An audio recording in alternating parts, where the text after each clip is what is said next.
हरे कृष्ण, जय माता दी। आप सभी माताओं बहनों को अहोई अष्टमी की हार्दिक शुभकामनाएं। आज सुनेंगे अहोई अष्टमी व्रत कथा और पूजा विधि। तो प्रेम से बोलिए गौरी पुत्र गणेश की जय, शिवजी माता पार्वती की जय। जय श्री हरि। अहोई अष्टमी का पर्व इस साल 13 अक्टूबर 2025 दिन सोमवार को मनाया जा रहा है। इस व्रत में अहोई माता की पूजा आराधना की जाती है। अहोई माता माता पार्वती का ही एक स्वरूप है। अहोई अष्टमी के दिन माताएं अपने पुत्र के अच्छे स्वास्थ्य, लंबी आयु के लिए व्रत रखती हैं। माना जाता है कि इस व्रत को रखने से निसंतान स्त्रियों को भी संतान सुख की प्राप्ति होती है। हिंदू पंचांग के अनुसार अहोई अष्टमी कार्तिक मास की कृष्ण पक्ष की अष्टमी तिथि को रखा जाता है। अहोई अष्टमी का त्यौहार पूरे देश में मनाया जाता है, लेकिन खास तौर से उत्तर भारत में मनाया जाता है, जैसे गुजरात, महाराष्ट्र और दक्षिण राज्यों में। अहोई अष्टमी को अहोई आठे के नाम से भी जाना जाता है। अहोई अष्टमी के दिन सुबह सवेरे स्नान आदि से निवृत्त होकर साफ वस्त्र पहनना चाहिए। हो सके तो इस दिन तालाब या नदी में स्नान करना चाहिए। अब साफ हाथों से घर की एक दीवार पर अच्छे से साफ कर लें। इस दीवार पर गेरू या कुमकुम से अहोई माता की तस्वीर बनाएं। अगर आपके पास अहोई माता की कोई तस्वीर हो तो आप वो भी लगा सकते हैं। फिर पूजा का चौक पूर कर उस पर एक लोटा जल भर कर रखें। उस कलश को चौकी के एक कोने पर रख दें और फिर पूजा करें। अहोई माता के समक्ष दीप जलाएं, कुमकुम उनको लगाएं, पुष्प चढ़ाएं। उसके बाद अहोई माता की कथा पढ़ें या सुनें। कथा सुनने के बाद देवी से बच्चों की रक्षा के लिए प्रार्थना करें। फिर शाम के समय जब तारे उदय हो जाएं, तब फिर से अहोई माता की पूजा करें। पूजा में हलवा, पूड़ी, मिठाई आदि का भोग लगाएं, माता की आरती करें और तारों को अर्घ देकर अपना व्रत खोलें। ये रही पूजा विधि। चलिए सुनते हैं अहोई अष्टमी की कथा और गणेश जी की कथा। सबसे पहले गणेश जी की कथा प्रारंभ करते हैं। कथा शुरू करने से पहले इस वीडियो को लाइक करके कमेंट बॉक्स में जय श्री गणेश, जय माता पार्वती अवश्य लिखें। एक नगर में एक बुढ़िया माई थी, जिसका एक लड़का और एक बहू थी। वह बहुत ही गरीब थी। वह अंधी बुढ़िया माई नित्य प्रति भगवान गणेश की पूजा आराधना किया करती थी। माई की पूजा से प्रसन्न होकर एक दिन गणेश जी भगवान ने साक्षात सन्मुख होकर आकर बैठ गए और बोले, हे बुढ़िया माई, तू प्रतिदिन निस्वार्थ भाव से मेरी पूजा आराधना करती है, मेरी सेवा करती है, जो चाहे तू मांग ले। बुढ़िया माई बोली, हे विघ्नहर्ता गणेश जी भगवान, मुझे तो मांगने ही नहीं आता, क्या मांगो? तब गणेश जी भगवान बोले कि माई, मैं कल आऊँगा, तू अपने बेटा और बहू से पूछकर मांग लेना। भगवान गणेश जी वहाँ से अंतर ध्यान हो गए। अगले दिन बुढ़िया अपने बेटा बहू से पूछी कि बेटा, मैं भगवान गणेश से क्या मांगूं? तब बेटा बोला कि माँ धन मांग ले, और बहू ने कहा कि माँ पोता मांग लो।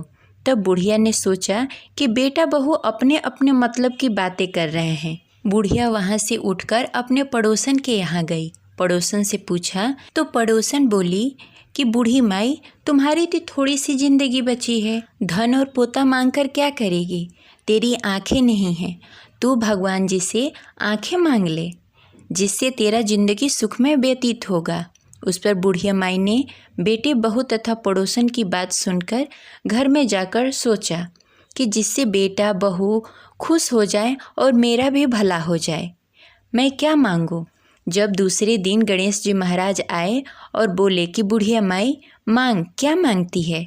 गणेश जी भगवान के वचन सुनकर बुढ़िया माई बोली, हे विघ्नहर्ता भगवान गणेश, मुझे अन्न देवो, धन देवो, निरोगी काया देवो, अमर सुहाग देवो, दीदा गोदा देवो, सोने के कटोरे में पोते का दूध पिला देवो, अमर सुहाग देवो और समस्त परिवार को सुख देवो। आपके श्री चरणों में मुझे आस्थान देवो। बुढ़िया की बात सुनकर गणेश जी बोले, बुढ़िया माई, तूने तो मुझे ठग लिया और कहती है कि मुझे मांगना ही नहीं आता। जो कुछ तुमने मांग लिया वह सभी कुछ तुझे मिलेगा। यूँ कहकर गणेश जी भगवान अंतर ध्यान हो गए। हे गणेश जी भगवान, जैसे आपने बुढ़िया को दिया वैसे ही सबको देना। उसके पीछे कहने वाले, सुनने वाले और हुकारी भरने वाले को भी देना और अपनी कृपा सब पे बनाए रखना। अब चलिए सुनते हैं अहोई अष्टमी व्रत कथा। प्राचीन काल में एक साहूकार था जिसके 7 बेटे और 7 बहुएं थी। एक साहूकार की बेटी भी थी जो दीपावली में ससुराल से मायके आई थी। दिवाली पर घर को लीपने के लिए 7 बहुएं मिट्टी लाने के लिए जंगल की तरफ गईं, तो ननद भी उनके साथ चली गई। दिवाली से पहले कार्तिक अष्टमी के दिन 7 बहुओं ने अपनी इकलौती ननद के साथ जंगल में मिट्टी लेने गई। जहाँ वह मिट्टी खोद रही थी वहीं एक सियाओ यानी कि सियाही की मांद थी। मिट्टी खोदते समय ननद के हाथ से सियाही के बच्चा मर गया। इससे क्रोध में आकर सियाऊ माता ने ननद से कहा कि अब मैं तेरी कोख बांधूंगी। तब ननद अपनी 7 भाभियों से प्रार्थना करने लगी कि तुम में से कोई एक मेरे बदले कोख बंधवा ले।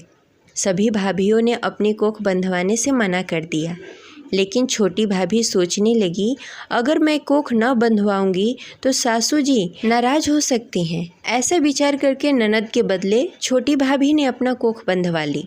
इसके बाद जब उसे बच्चा होता तो 7 दिन के बाद वह मर जाता। एक दिन साहूकार की स्त्री ने पंडित जी को बुलाया और पूछा कि क्या बात है, मेरी इस बहू के संतान 7वें दिन क्यों मर जाती है। तब पंडित जी ने बहू से कहा कि तुम काली सुरही गाय की पूजा किया करो।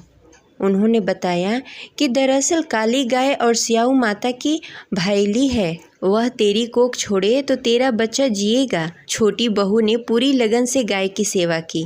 एक दिन गौ माता बोली कि मेरे जागने से पहले ही कोई रोज़ मेरी सफाई कर जाता है, सो आज मैं देखूंगी। गौ माता खूब तड़के से जागी तो क्या देखती है कि साहूकार की बेटे की बहू उसके नीचे सफाई आदि कर रही है। इससे गौ माता प्रसन्न हुई और बोला कि मैं तुमसे प्रसन्न हूँ, तुझे जो चाहिए वो मांग ले। तब साहूकार की बहू बोली कि सियाऊ माता तुम्हारी भाईली है और उन्होंने मेरी कोख बांध रखी है, उससे मेरी कोख को खुलवा दो। गौ माता ने कहा कि ठीक है। तब गौ माता 7 समुंदर पार अपनी भाईली के पास उसको लेकर चली। रास्ते में कड़ी धूप थी, इसलिए दोनों एक पेड़ के नीचे बैठ गई। इतने में वहाँ एक सांप दिखाई दिया। उसी पेड़ पे गरुड़ पंखनी के बच्चे थे। सांप गरुड़ पंखनी के बच्चों को मारने लगा। तब साहूकार की बहू ने सांप को मारकर ढालकर नीचे दबा दिया और बच्चों को बचा लिया। थोड़ी देर में गरुड़ पंखनी आई तो वहाँ खून पड़ा देखकर साहूकार की बहू को चोंच से मारने लगी। तब साहूकारनी बोली कि मैंने तेरे बच्चों को मारा नहीं है, बल्कि सांप तेरे बच्चों को डसने वाला था। मैंने तो तेरे बच्चों की रक्षा की है। इससे गरुड़ पंखनी प्रसन्न हुई और बोली कि मांगो, क्या मांगती हो। वह बोली कि 7 समुंदर पार सियाऊ माता रहती है, मुझे तुम उनके पास पहुंचा दे। तब गरुड़ पंखनी ने दोनों को अपने पीठ पर बैठाकर सियाऊ माता के पास पहुंचा दिया। सियाऊ माता उसे देखकर बोली कि आ बहन, बहुत दिनों बाद आई है। फिर कहने लगी कि बहन, मेरे सिर में जू पड़ गए हैं। तब सुरही के कहने पर साहूकार की बहू ने सियाऊ के सर से जू निकाल दी। इस पर सियाऊ माता प्रसन्न होकर बोली कि तेरे 7 बेटे और 7 बहुएं हो। साहूकारनी बोली कि मेरा तो एक भी बेटा नहीं है, 7 कहाँ से हो सकते हैं। सियाऊ माता बोली, वचन दिया, वचन से फिरूँ तो धोबी के कुंड पर कंकड़ी हूँ।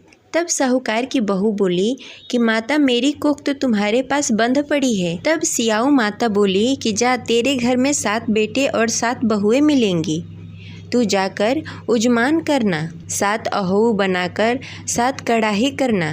तब साहूकार की बहू घर लौटकर आई तो देखा कि 7 बेटे और 7 बहुएं बैठी हैं। यह देखकर वह खुश हो गई। उसने 7 अहोई बनाई, 7 उजमान किए, 7 कढ़ाई की। दिवाली के दिन जेठानी आपस में कहने लगी कि जल्दी जल्दी पूजा कर लो, कहीं छोटी बहू बच्चों को याद करके रोने न लगे। काफ़ी देर तक रोने की आवाज़ नहीं आई तो जेठानी ने बच्चों को भेजा। बच्चों ने देखा और वापस जाकर अपनी माँ से कहा कि चाची तो बहुत खुश है, चाची तो कुछ मान रही है, खूब उजमान हो रहा है। यह सुनते ही जेठानी दौड़ी दौड़ी उसके घर गई और जाकर पूछने लगी कि तुमने कोख कैसे छुड़ाई।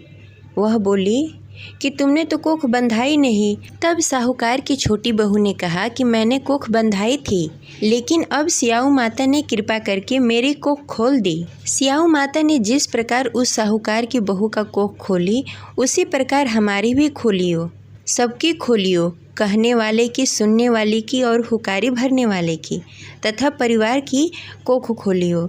जय अहोई माता। इस प्रकार अहोई अष्टमी व्रत कथा संपन्न हुई। तो आशा करते हैं आपको अच्छी लगी होगी। तो इस वीडियो को लाइक अवश्य करें और कमेंट बॉक्स में जय अहोई माता अवश्य लिखें। मिलते हैं अगले वीडियो में, तब तक के लिए हर हर महादेव, जय शिव शंभु।